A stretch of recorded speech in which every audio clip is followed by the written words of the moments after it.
estos terroristas pensaban que eran montoneros, que bueno, que los soldados que se iban a acobardar. Y fueron tan sucios, fueron tan cobardes, que mataron soldados que estaban durmiendo. Mataron soldados que se estaban duchando. Y Hermindo Luna, que les dijo esto que vos dijiste recién, aquí no se rinde nadie, mierdas, lo, lo, lo, lo partieron por la mitad con una ametralladora, ¿comprendés? O sea, es lo que te decía, una hazaña, son enfermos, es el desprecio por la vida. Ahora vamos a hablar con Silvia Ibarzábal. Como te decía, ella es vicepresidente de la Asociación de Familiares y Amigos de Víctimas del Terrorismo en la República Argentina.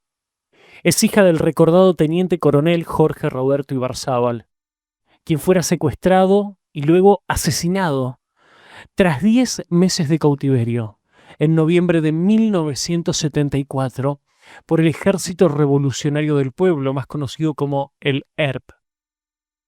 Actualmente Silvia trabaja en la Dirección de Derechos Humanos del Ministerio de Defensa, bajo la órbita del ministro Luis Petri. Te voy a contar un poquito la historia, porque si no la cuentan en las escuelas, bueno, la tenemos que contar acá. Era el atardecer del 19 de noviembre de 1974, cuando un retén policial en San Francisco Solano detuvo una extraña caravana compuesta por 2 autos y un rastrojero. Los vehículos intentaron escapar, pero los agentes lograron alcanzar la camioneta. Al detenerse, el conductor, identificado como Sergio Dikovsky, bajó y disparó 3 veces contra un armario metálico que transportaba en la caja del vehículo. Luego tiró el arma al suelo y levantó las manos. Cuando los policías abrieron ese armario, hallaron el cuerpo sin vida del teniente coronel Jorge Roberto Ibarzábal. Estaba atado, en estado deplorable, desnutrido, con apenas 35 kilos de peso. Llevaba 304 días secuestrado por el Ejército Revolucionario del Pueblo, ERP, en las llamadas cárceles del pueblo, y había sido rematado a tiros minutos antes. Ibarzábal había sido capturado la noche del 19 de enero de ese mismo año, durante el ataque del ERP al grupo de artillería blindado 1 en azul, del que era segundo jefe. Aquella noche cruzó la calle desde su casa hasta el cuartel, mientras afuera reinaba el caos y las balas silbaban. «Tengo que cruzar, soy el jefe», le dijo a su esposa antes de salir. Tras meses de encierro, intentos de prisión fallidos y una larga espera que agotó todas las instancias, el ERP decidió asesinarlo. Estamos con Silvia Ibarzábal del otro lado. ¿Cómo estás, Silvia? Gracias por atendernos en este momento, en esta fecha tan particular. No, bueno, muchas gracias por invitarme, estoy muy agradecida y más en esta fecha particular también. Ahí estamos viendo una foto tuya junto a tu padre. ¿Qué sentís al ver esa foto? Eh, la verdad, mucha ternura porque yo aún me acuerdo de esa época, ¿no? Y era una época tan feliz. Yo era chica, por supuesto, como se ve en la foto, pero mi papá era muy joven, no parece tan joven por su pelo, por sus bigotes, porque era lo que estaba en esa época. Pero ahí mi papá tendría 27, 28 años. Así que es una época que recuerdo con con mucho afecto y con un poco de... Es algo como agridulce, te diría, por un poco de qué hubiera sido si, cómo hubiera sido de papá, ¿eh? ¿Cómo hubiera sido de abuelo? En fin, este tipo de asesinatos o actos terroristas, entre otros, te quitan muchas cosas, ¿sabes? ¿Qué te quitó a vos, más allá del padre? Bueno, me quitó una mamá también porque mi mamá quedó devastada como nosotros también, pero bueno, ella era más grande y cuando te digo más grande, estoy hablando de 42 años en el momento del asesinato. Quedó devastada, con lo cual nosotros giramos nuestra vida hasta los 80 años, donde ella, bueno, fallece, pero atendiéndola permanentemente, con grandes depresiones, internaciones. Ella quería morirse. Y la verdad que hizo todo lo posible por hacerlo. Bueno, eso, un papá y una mamá perdimos junto a mis hermanos. Vos sabés que a mí siempre me cuesta, yo sé que hay muchos que por la forma de expresarme me toman como un loquito, como un maleducado, pero no, a mí siempre me costó desde chico. Yo siempre me di cuenta cuando me estaban tomando de idiota y me querían utilizar. Y en la primaria y en la secundaria yo discutía mucho con mis profesoras, con mis maestras, porque yo quería que me cuenten toda la historia, porque nunca me creí eso de que jóvenes dulces, y a medida que fui creciendo y fui leyendo y me intenté, como decía Picasso, yo no busco, encuentro, y me fui topando con diferentes historias. Yo hablaba con mis maestras y le decía, pero ¿por qué mataron a esta niña, por la hija de Viola? ¿Por qué? Y las docentes, en lugar de escucharme y de tratar de responder mis preguntas, se enojaban. Entonces, a mí siempre me costó tenerle empatía al 24 de marzo. ¿A vos qué te pasa con el 24 de marzo? Bueno, para mí es el 24 de marzo, a partir de los casi 20 años de kirchnerismo, Sí. para mí se convirtió en un fin de semana largo o una tribuna donde, bueno, pudimos ver grupos musicales cantando y la gente bailando, una cosa rarísima, porque la verdad que el 24 de marzo no hay nada Que festejar. que festejar, por supuesto. ¿Ustedes escuchan mi teléfono que suena? No, no, se escucha perfecto, sí. Bueno, no hay nada que festejar porque fue doloroso para todas. Y por otro lado, se convirtió en una tribuna donde hemos podido escuchar, por ejemplo, a Eve de Bonafini llamar a la juventud a tomar las armas. Una cosa tremenda que yo no creo que pase en otro país. Entonces ya para mí es un día intrascendente. Me acostumbré a escuchar hablar mal de los militares, me acostumbré a que nos nieguen y que nos silencien. Me acostumbré a todo eso, pero quiero dejar aclarado que esto es a partir de la asunción del kirchnerismo. ¿Alguna vez te cruzaste o pudiste hablar con una madre que haya tenido hijos desaparecidos? O sea, las víctimas también del otro lado. Sí, he hablado muy cortito, pero muy bien con Graciela Fernández Mejides, y bueno, la verdad que para mí ha sido un gusto, y es que o sea, que no hay un dolor más grande que otro, ¿sí? Esto no es una competencia de dolor. Claro. Y he trabajado, o bueno, o digamos, tuve algunas actividades con Eva Donda, la hermana de Victoria. Hemos trabajado por la Concordia Política. La Concordia Política estaba compuesta por un panel donde había víctimas, ay, lo que voy a decir es horrible, pero es así, víctimas de ambas partes Sí. y combatientes de ambas partes. Eh, eso fue muy enriquecedor, íbamos a colegios, dábamos charlas, eh, los chicos realmente se interesaban en el tema. Yo quiero poner ahí en este comentario que como combatiente estaba Luis Labraña, Sí. del cual hoy soy una amiga, ¿no? Con el correr del tiempo y hablando mucho, intercambiando mucho y sabiendo cómo sentimos, cómo pensamos y que todo esto, ¿sabés qué te cuento? Que este tipo de atentados hace que uno tenga muchos recuerdos que no son lindos y que son recurrentes.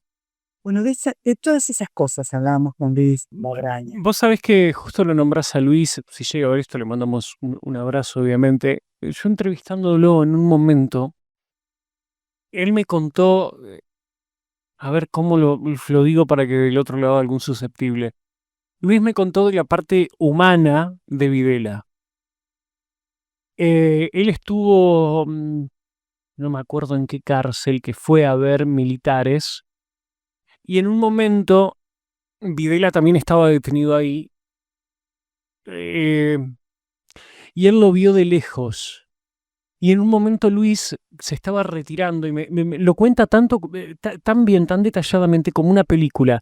Dice, era una tarde de otoño y estaba cayendo el sol. Y yo lo vi a Videla, ya en una postura muy, muy viejito, caminando en la cárcel. Y yo me fui de la fila que nos estábamos retirando y pegué la vuelta. Y muchos se asustaron pensando que yo lo iba a ir a golpear o insultar. Y yo me acerqué al alambrado que nos separaba, a Videla dentro de la cárcel y yo ya del otro lado saliendo, y lo llamé, él se acercó, todos se asustaron, y yo le extendí la mano y le dije, general, antes fuimos enemigos, ahora ya está, ya somos viejos. Y él le estira la mano y Videla le palmea la mano, se dan la mano, y él se queda mirándolo a Videla, que Videla se retira, y él como que hace una reflexión y dice, tanta sangre al pedo. Eso fue en el penal de Campo de Mayo, por lo que vos me estás comentando del alambrado, que es por ahí, todo eso. Él, sí, Miguel estuvo también en otro penal, que fue donde murió, pero estuvo en Campo de Mayo y ahí lo vio Luis. Claro, parece vulgar decir tanta sangre al pedo, pero Sí, perdón, repito las palabras que dijo Luisa. no, no, no, no digo que lo tuyo sea vulgar. Bueno, de hecho yo hablo bastante así, ¿no? Pero ahora me estoy cuidando. Pero voy a decir algo que cae mal en mis amigos y es que yo tengo y he tenido tanta desesperanza que siento por qué pasó esto, tanta sangre derramada, ¿de qué sirvió? Porque, ¿sabes qué pasa? Que todo el mundo te dice, tu papá es un héroe, y uno escucha durante años las palabras en homenaje, y que yo estoy eternamente agradecida, pero a veces eso no alcanza, ¿sabes? A veces uno necesita un reconocimiento que sea social, un reconocimiento cívico, porque ¿qué es lo que uno quiere? ¿Qué es lo que nosotros queremos? Que nuestros muertos ocupen un lugar en la historia, el lugar que les corresponde, ¿sí? Sí. Eso durante muchos años se ha hecho muy difícil. Parece que ahora quisiera cambiar. Yo tengo un par de datos acá para darle a los amigos que están del otro lado. Em, la cosa empezó mucho, mucho antes. Siempre se habla del proceso, de la guerrilla, de los 70, pero tenemos el caso casi olvidado de Guillermina Cabrera Rojo, que fue la primera víctima civil de la guerrilla. Fue asesinada a sus 3 años de edad, el 12 de marzo de 1960 por el grupo Uturuncos, primera guerrilla argentina del siglo XX. Por el año 60 estaba Frondizi. Durante esa madrugada un misil explotó en su casa. ¿Enemiga de quién puede ser una criatura de 3 años? Por supuesto de que de nadie. Creo que fue una bomba la que explotó en la casa de ella. Estaba la familia, pero solamente falleció Guillermina. Y eso es inentendible la hazaña, es inentendible el desprecio por la vida que tienen. Porque hasta la tienen por la vida propia, al desprecio, ¿no? Es inentendible, no se puede explicar. Tenemos también, y yo puse acá la producción, pusimos algunos, pero son cientos de casos. Eh, Asesinato del capitán Humberto Viola y su hijita de 3 años. Y también quiero recordar a Mavi Picón, su esposa, que en el año 2021 falleció a los 73 años y hasta el último suspiro pidió justicia. Pidió justicia y perdonó a quienes asesinaron a su marido y a su hija. Eso define la persona, define de qué clase de persona estamos hablando. Sí, eso fue tremendo. Ellos lo dicen y sí, fue un error. Ellos, los terroristas, quiero decir, los terroristas del ERP, dicen, bueno, mismo Borrearán Merlo dijo, y sí, bueno, haber matado a esa chiquita fue un error. Ellos le llaman error. No mataron dos de casualidad, porque Fernanda Viola recibió un tiro en la cabeza y, y fue intervenida en 8 oportunidades en el año 1974. O sea, estamos hablando de 50 años atrás, que no era la medicina que hay ahora. Eh, Horrible, espantoso, doloroso, una época en la que a la que uno no quiere volver. ¿Y por qué se enaltece tanto? ¿Por qué se han dado cargos públicos a terroristas que han sido activos, que han salido a matar? Este es un país muy raro, muy raro, porque nos silenciaron, se robaron, perdón que entre en otro tema, pero se robaron hasta la historia. Bueno, después tenemos el caso de Hermindo Luna, conscripto asesinado en Formosa durante el ataque de montoneros al Regimiento de Infantería 29, y ese grito, que ese alarido que quedó retumbando en los oídos de todos y en la historia, ¿no? Del conscripto. Acá no se rinde nadie, mierda. Y luchó por la patria. Claro, porque Hermindo estaba de guardia, no tenía que estar él ese día, pero un compañero se lo pidió porque tenía un tema familiar. Claro, estos terroristas pensaban que eran montoneros, que bueno, que los soldados se iban a acobardar. Y fueron tan sucios, fueron tan cobardes, que mataron soldados que estaban durmiendo, mataron soldados que se estaban duchando. Y Hermindo Luna, que les dijo esto que vos dijiste recién, aquí no se rinde nadie, mierdas, eh, lo, lo, lo, lo partieron por la mitad con una ametralladora, ¿comprendés? O sea, es lo que te decía, una hazaña, son enfermos, es el desprecio por la vida. Y después también no nos queremos olvidar del secuestro de Aramburu el 1 de junio de 1970, también por montoneros. Y la frase proceda, ¿no? Aramburu, como lo fueron a fusilar. Eh,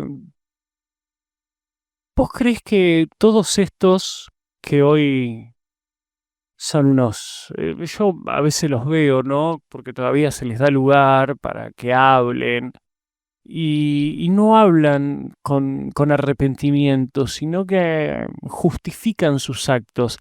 Ya son viejos comidos por la artrosis que siguen justificando sus actos y quieren seguir llenando de venenos a los jóvenes.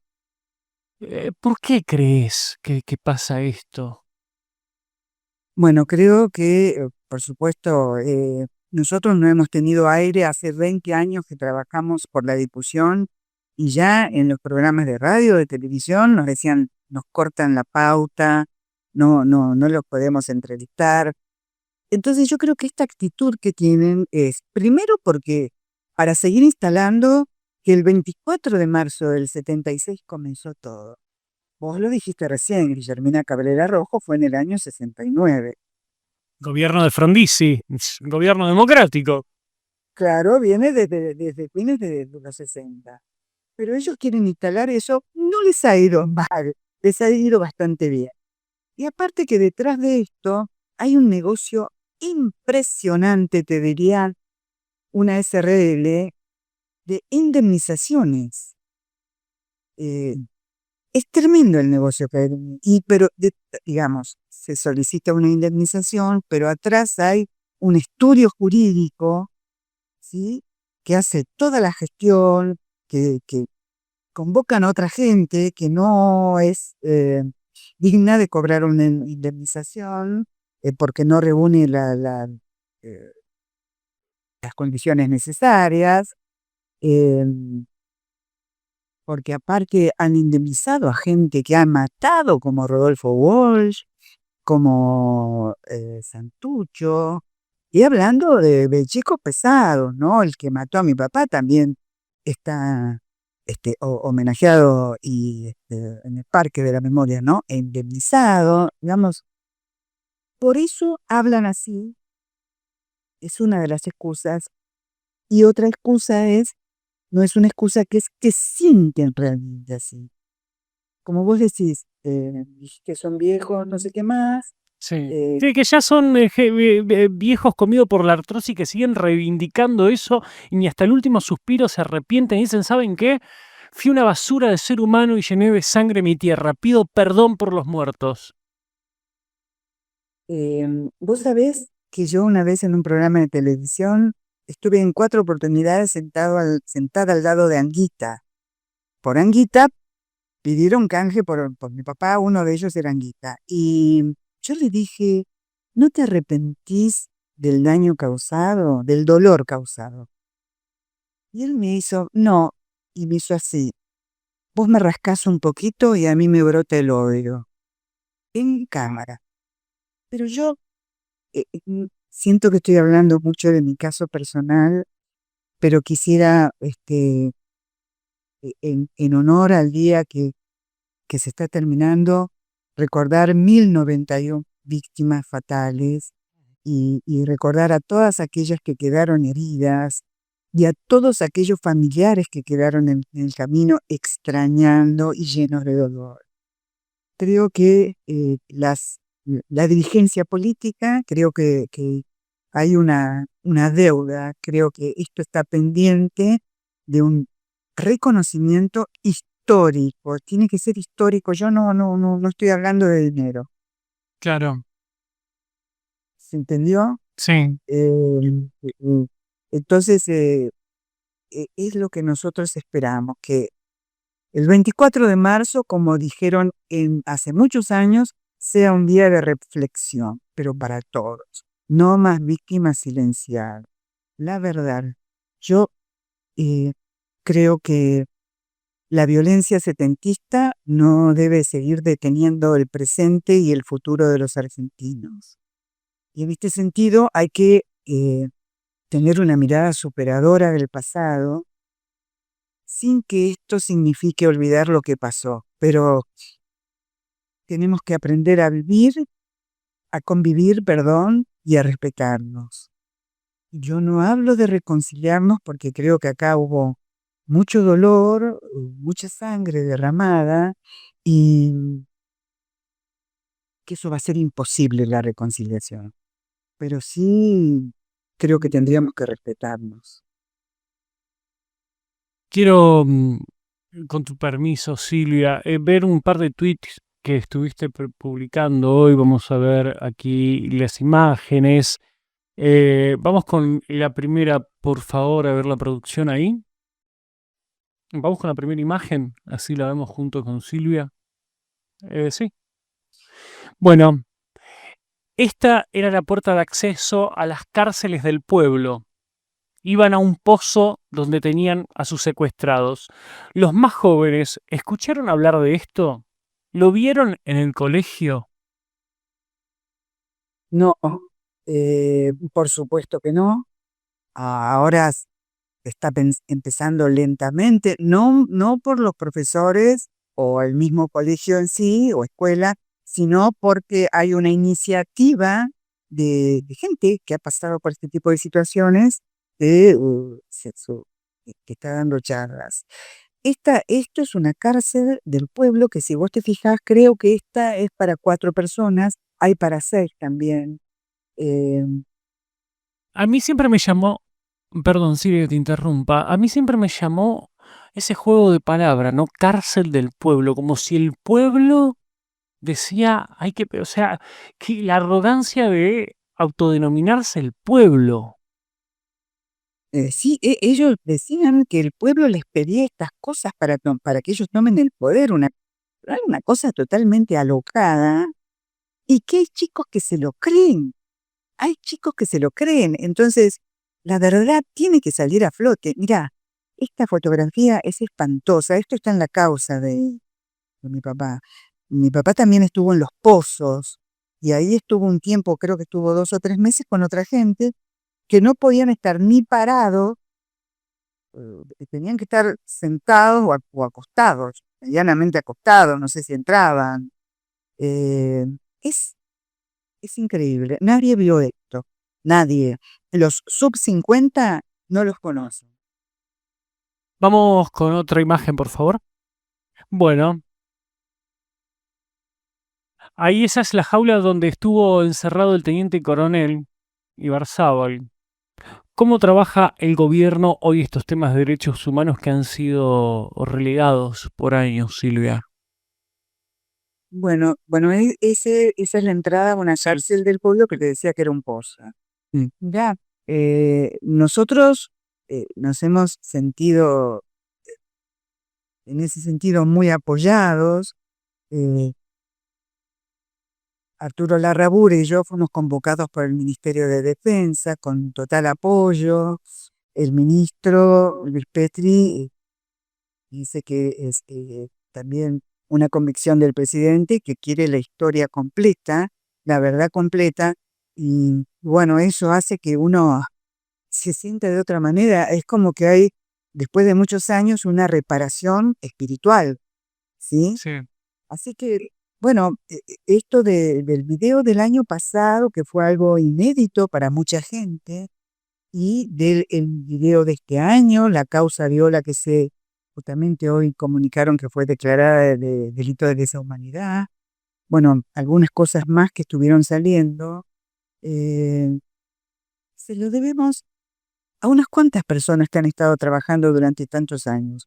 Pero este gobierno es el único desde el comienzo de la democracia que ha tenido esta iniciativa. Sí. Tenemos otra imagen para, antes de ponerla, le voy a preguntar a Silvia, vos la subiste a Twitter, pero no sé si querés que la mostremos acá. O directamente no la vamos a mostrar. Es cuando encontraron a tu padre, no la pongan. Así hay una foto que está en el tweet de Silvia, que así lo habían encontrado. Ella dice, así encontraron a mi papá luego de 304 días de secuestro. Lo mató el ERP, el Ejército Revolucionario del Pueblo, comandado por Santucho. Periodo constitucional en vísperas del 24 de marzo. Eh, Hoy yo vi esa imagen. A pesar de los años es una imagen que todavía da escalofríos. Pero vos sos la hija. Vos la ves diferente esa imagen. Sí, hay otras peores, yo sé que es de mal gusto, No, yo no la pongo por si fue de mal gusto, no. No la pongo porque no quiero mostrártela de nuevo. Ya sé que la has visto infinidad de veces. sí, eh, es una imagen muy fuerte, pero yo en su momento decidí mostrarlas porque me pareció que iba a sacudir, como para decir, bueno, acá también pasó esto, miren, así nos entregó el ¿Vos ERP querés que la también. mostremos, Silvia? Como A es tu ver, programa. sí, vamos a ver, bueno, vamos a mostrarla. Eh, ahí está el papá de Silvia. En el Así lo armario dejaron. metálico. Él estaba, cuando lo balearon, con un arma de mucha potencia, es una Magnum 357, estaba con los pies atados, estaba esposado y con los ojos vendados. Sí, estaba amordazado. ¿Qué Una tiene cosa, ahí? pero ¿Arena? ¿Qué es lo que hay ahí adentro? ¿Arena? ¿Qué es lo que hay? me vas a hacer poner los anteojos. No lo sé, Ah, no lo sé.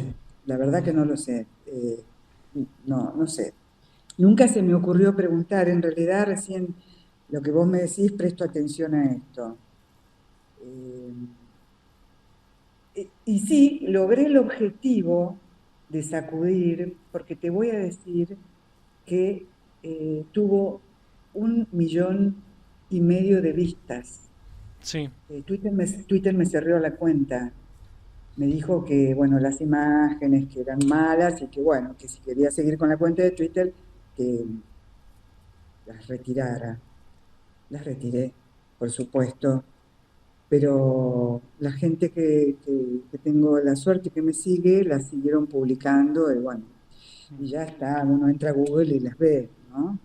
Pero la vez que la vi por primera vez, eh, no lo podía creer, yo no lo podía creer.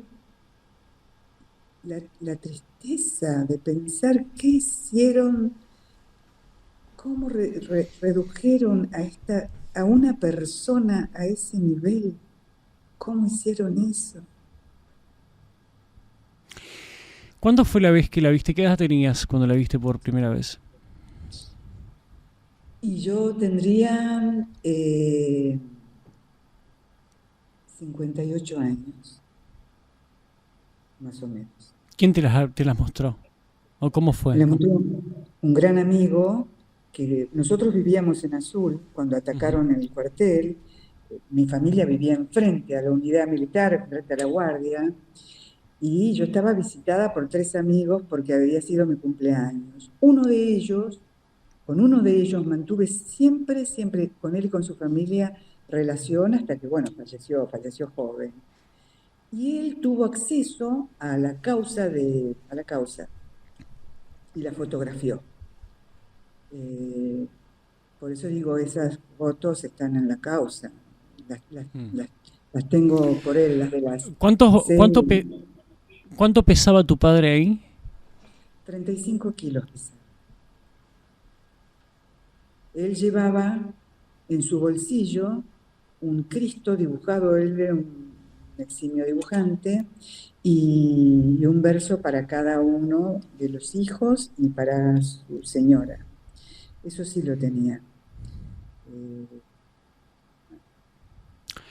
Cambiemos, ya, poneme en pantalla completa a Silvia. Silvia, ¿qué mensaje le dejarías a los jóvenes que están del otro lado y que a veces hablan con tanta liviandad de todo esto y a veces algunas personas incentivan a los jóvenes, ¿no? A que hay que matar al presidente o hay que matar a tal o a cual. sí. Bueno, tanta ignorancia de parte de ellos. Vos sabés, lo que observamos es que se insistió tanto en este tema del 24 de marzo, de los militares, de los abusos, de los excesos. Esto era a diario. Quizás mucha gente no se dé cuenta. Nosotros que éramos los damnificados sí nos dábamos cuenta. Y esto hizo que surgieran un montón de libros. Muchos, Tata Joffre, Seferino Reato, La misma Agustín Laje, Claro, y Victoria Villarruel también, que tiene un libro fascinante que lo llamaban Jóvenes Idealistas. sí, Nicolás Márquez también, digamos. Mucha gente empezó a investigar y, bueno, se empezaron a conocer esta bibliografía que si no hubieran sido los kirchneristas, no sé si hubiera aparecido o no.